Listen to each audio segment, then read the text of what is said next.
Hey guys, welcome back. I hope you are having an amazing day. Let's get right into the stories.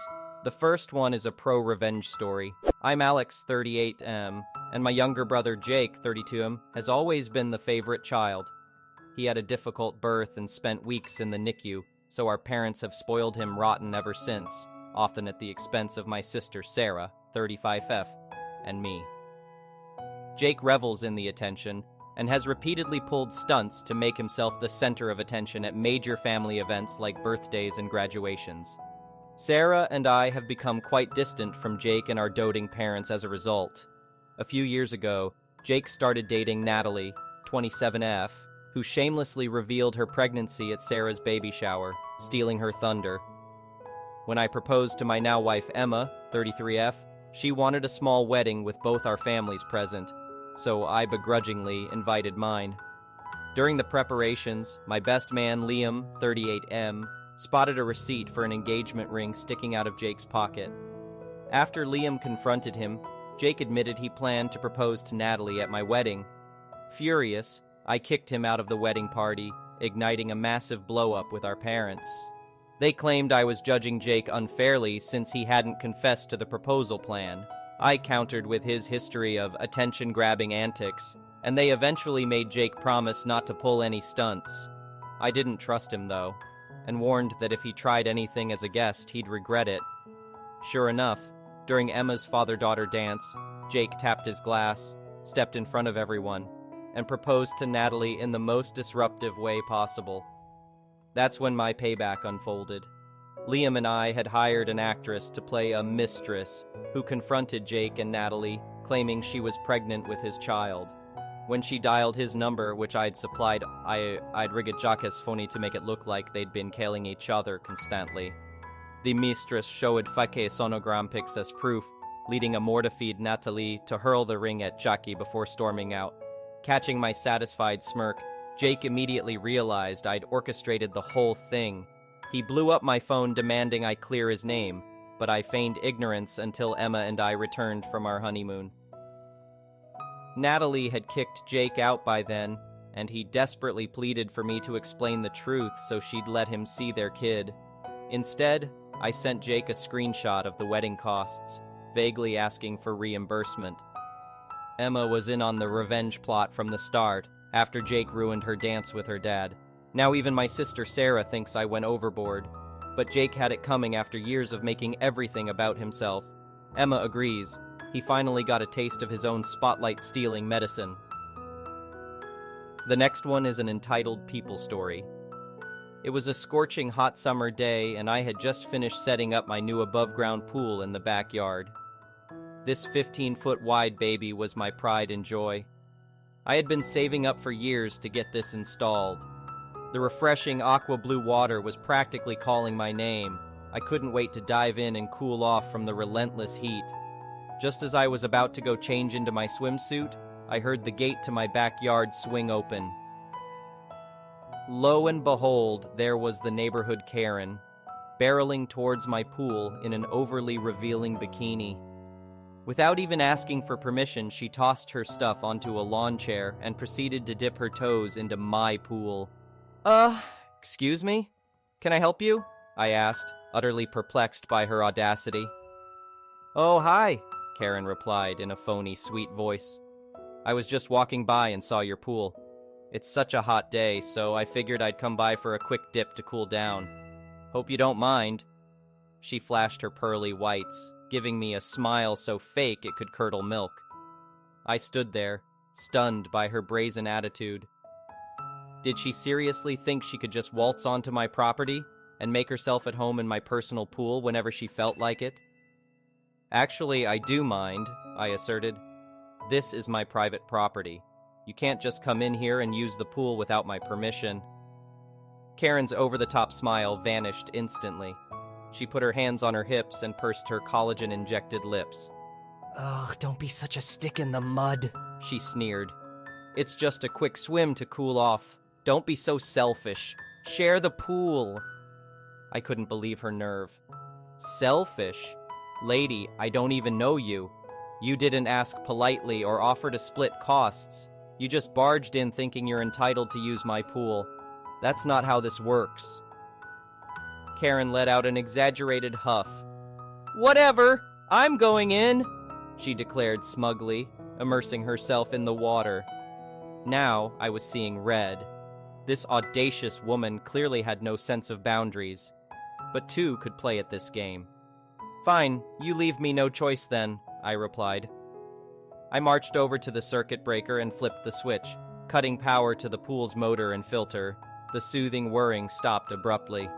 Karen popped up from underwater, her dyed blonde hair sopping wet. Hey, she yelled angrily. Turn it back on right now. I'm afraid I can't do that, I responded. The pool is closed for unauthorized use. I'm reporting you for this, Karen screeched. You can't treat people like this. I shrugged. Go right ahead, but you might want to think about how you're going to explain trespassing on private property to the cops. That seemed to give Karen pause. She hoisted herself out of the pool hastily, scrambling to grab her things, her bikini leaving little to the imagination. You'll regret this, she shouted dramatically as she stormed off. I simply waved goodbye and waited till she disappeared from sight before flipping the switch back on. Peace and quiet at last. Later that evening, I was relaxing in my favorite recliner after an uneventful dinner when the doorbell rang persistently. I opened the door to find two police officers standing on my porch. One officer spoke up. Evening, sir. We received a complaint from a Ms. Karen Smith regarding an incident earlier today. I shook my head. Of course, she actually went through with her threat to call the cops. The officer continued. She alleges you assaulted her and forcibly removed her from your premises. Can you explain your side of the story? Taking a deep breath, I calmly described the full sequence of events. How Karen had unlawfully trespassed and made herself at home in my pool without permission.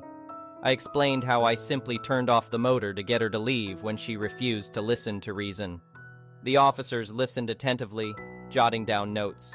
I see, sir. Based on your statement, it appears Ms. Smith was at fault here.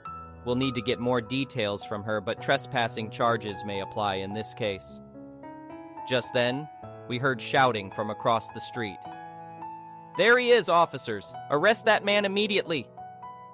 Karen came barreling towards us in a floral muumuu, pointing her bony finger in my face. Ma'am, please lower your voice. We're simply investigating both sides here, the officer interjected firmly.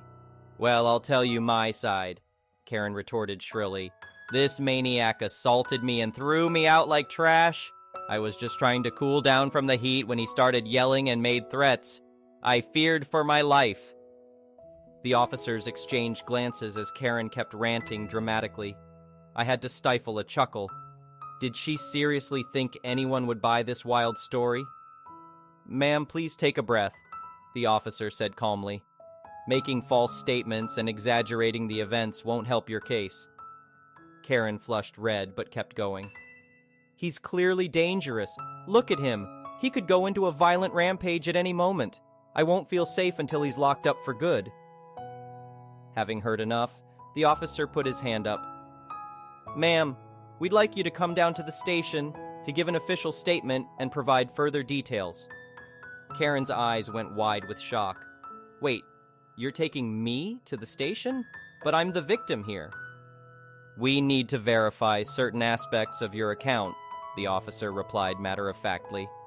Once we have your statement, we'll determine if any charges apply. The reality of the situation finally seemed to sink in for Karen.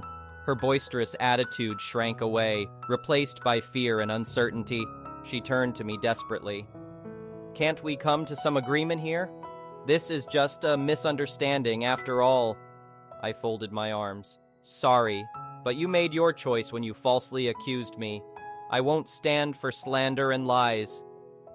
Karen scowled but remained silent as the officers escorted her to their cruiser. Before getting in, she shot me a look so harsh it could curdle dairy. But I simply smiled and gave a little wave as they drove off with her in the back seat. A few weeks later, I received a notice in the mail.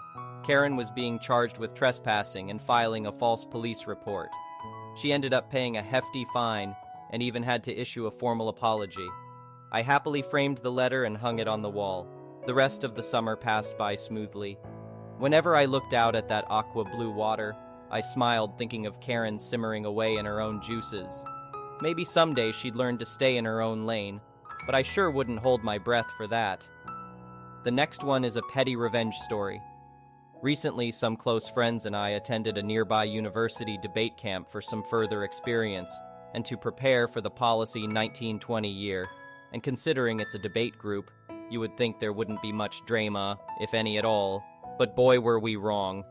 It all started on our second last day of camp at the university's cafeteria, where we have the task of every day finding a table or two that can somehow fit the 26 of us.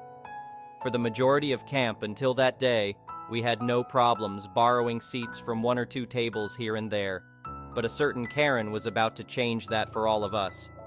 Immediately upon entering the same area as her, we immediately got the classic soccer mom Karen vibes, and when I even came near her table, she snapped at me saying, "These chairs are reserved, get out." Let it be noted that there is a university policy on reserving chairs, and there are ways to indicate if she actually reserved them or not, which of course she didn't. As the tables were filling up, and we had two of our kids standing chairless, one of my friends, who from this point I will call Nate for privacy, asked her when the group would be coming. She responded that they would be there within an hour, and Nate politely asked her for the chair to borrow since we generally took 30 minutes at most to eat. A normal person would usually either happily comply or at least politely decline. But if this was a normal story, we wouldn't be here, now would we? Instead, this Karen responded, "How about you check your ducking white boy privilege and sit the duck down?" This was funny because firstly, she was 100% white herself, and secondly, he had nowhere to sit.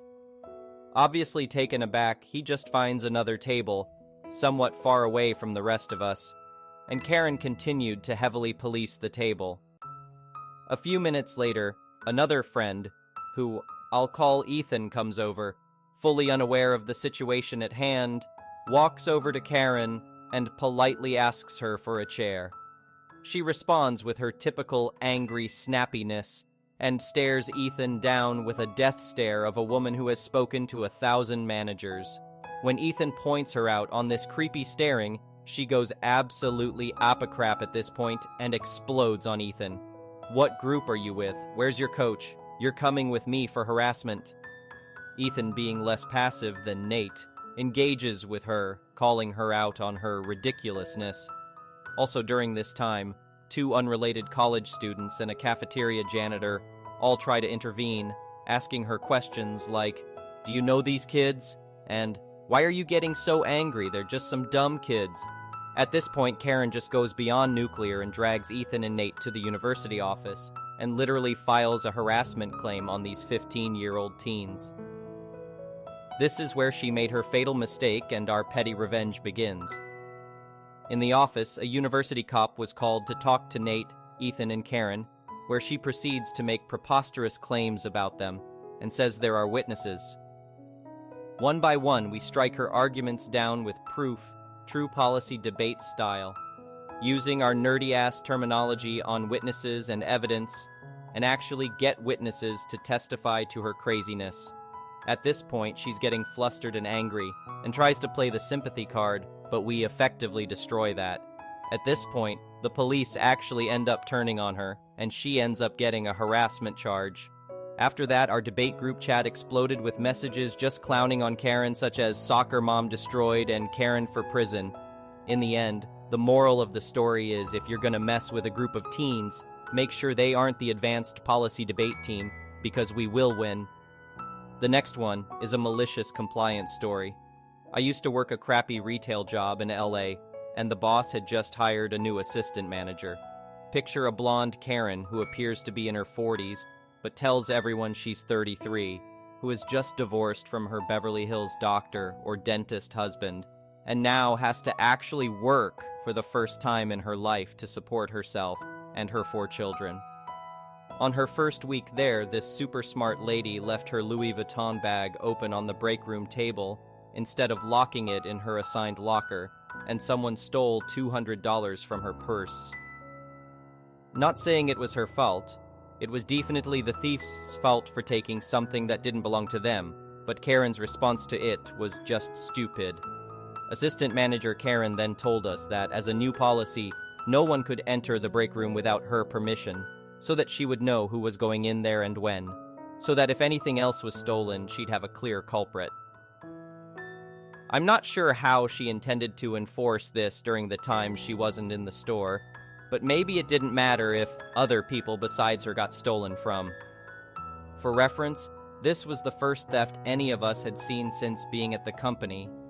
I don't think they ever caught whoever it was that stole from her because we were too cheap to have security cameras in our break room, which was an old single-room bathroom with the toilet ripped out and a table and lockers put in. But part of me really wouldn't be surprised if Karen had misplaced the $200 herself or had never had $200 to begin with. Well, we obviously didn't like Karen strutting into our workplace and trying to limit our access to our own break room, so cue malicious compliance. Every time our hands were sticky and we needed to wash them in the break room sink, we interrupted Karen.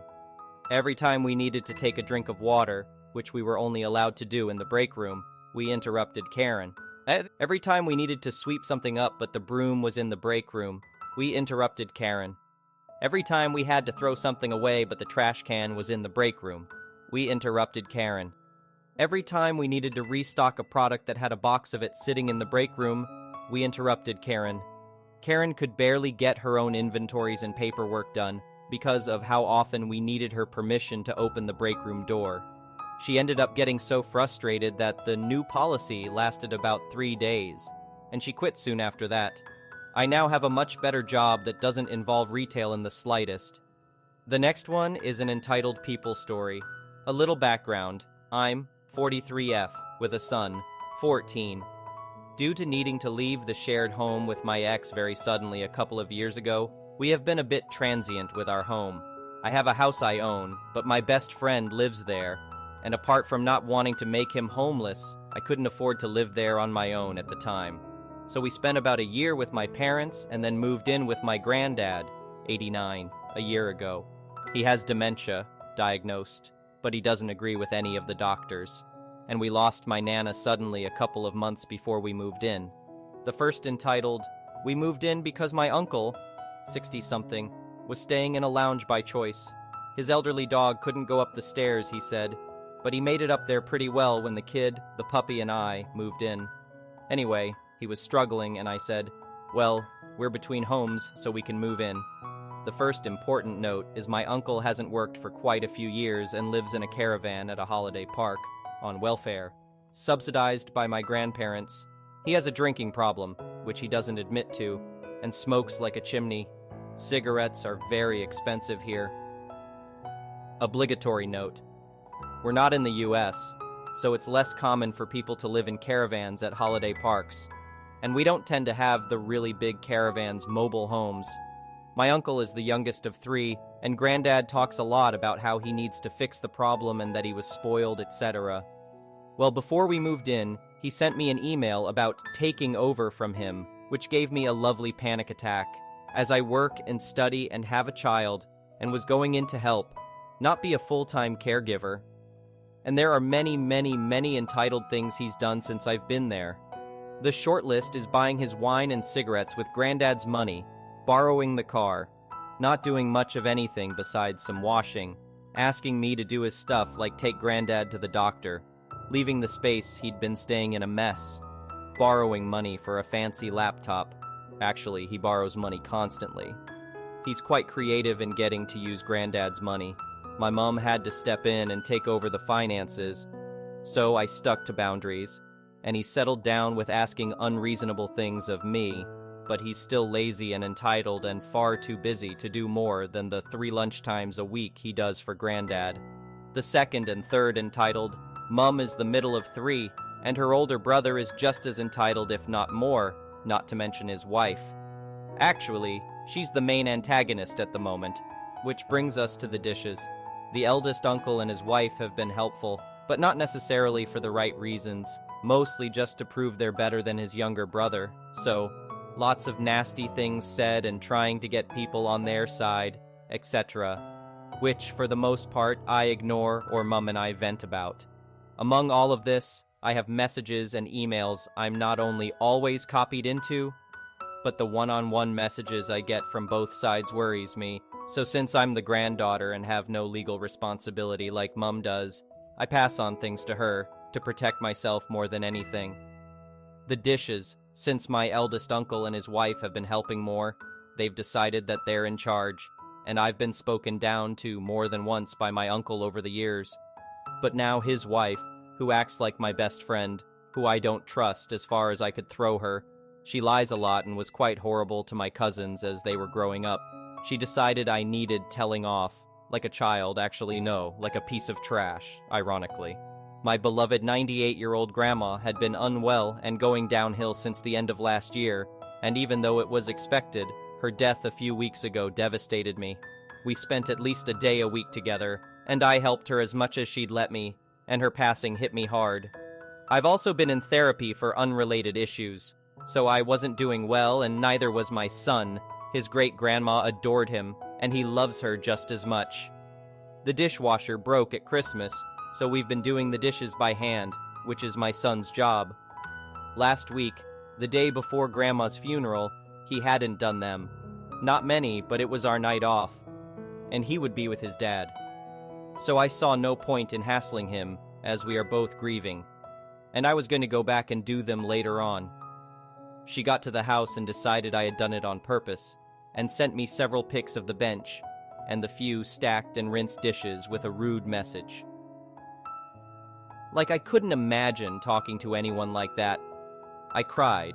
Mum handled it, she's the best, and got shouted at by her brother because he and his wife were in mourning too, as their cat had died. They compared the loss of their cat. Yes, sad, I know losing a pet is not nice, but comparing it for a start was ridiculous and is no excuse for the way she talked to me. The next one is an entitled parents story. So my uncle recently got remarried, so that reminded me of an incident that happened with his son was very young. Now, I used to have a very decent relationship with my uncle. He was the youngest of my dad's siblings, and born almost 15 years after my dad. He was always kind of a wild child, but when he had a son, he really settled down. For the proceed of this story, my uncle with BEU, my cousin as EB, and I'm of course me. So during the summer, we all head over to my aunt's farm during the summer. This year, Spider-Man 3, the Tobey Maguire one, had just come out. Now, I was still pretty young, about 13 at the time. EB was about 8, being quite a bit younger than me. Now, I was a late bloomer and just hit that wave of puberty where girls sprout up like weeds. We were talking about Spider-Man and how it was his favorite movie. I liked it too, so I tried to talk to him about it. He got upset and said girls couldn't like Spider-Man. EB says I've probably never seen it. I just roll my eyes and describe the plot to him, and he gets really mad. But, for now, he simmers. Later, EB asks me to come outside and push him on the swing, and I do. Once again, I'm much bigger than him, so I can push him pretty high. Now, it was apparently his plan to show me that he was a boy and much stronger than me, so when he offered to push me on the swing, I accepted. He wasn't strong enough to get me very far. This enraged him. I tried to explain to him because I'm so much bigger than him, I weigh a lot more, but EB was having none of it. He runs off into my aunt's garage and comes back with a wood baseball bat. I'm so shocked. The first swing hits me clean in the stomach. The second was not too lucky. I'm bigger than him, and pissed, because I just coughed up half the orange pop I'd been drinking before. I grab that bat, wrenching it from his hand. I tell him, "Never hit me again." And apparently I'm so scary in that moment that he runs inside and gets his dad. EU storms out and the following occurs. EU, what did you do to my son? Me, sputtering. He hit me. EU, why is he crying? Me, I didn't let him. EU, and why not? He was just playing. Me, he hit me with a bat. Not long after that, the rest of my family came down. My dad and uncle talked, and we just went about the rest of the night normally, except I was told I had to stay by my mom. During the half-hour drive back to our home, My dad was pissed and told me my uncle tried to have me not just sent home, which meant the whole family would have to leave, but he wanted my banned from family gathering from there on. The fact my cousin admitted to everyone exactly what happened, as he saw nothing wrong with his actions, saved me from a lot of trouble. Naturally, I wasn't. But my uncle was always super wary of me whenever I was around from then on. Thank you for watching. I would really appreciate it if you could like the video and subscribe to our channel if you haven't already. We'll see you again tomorrow.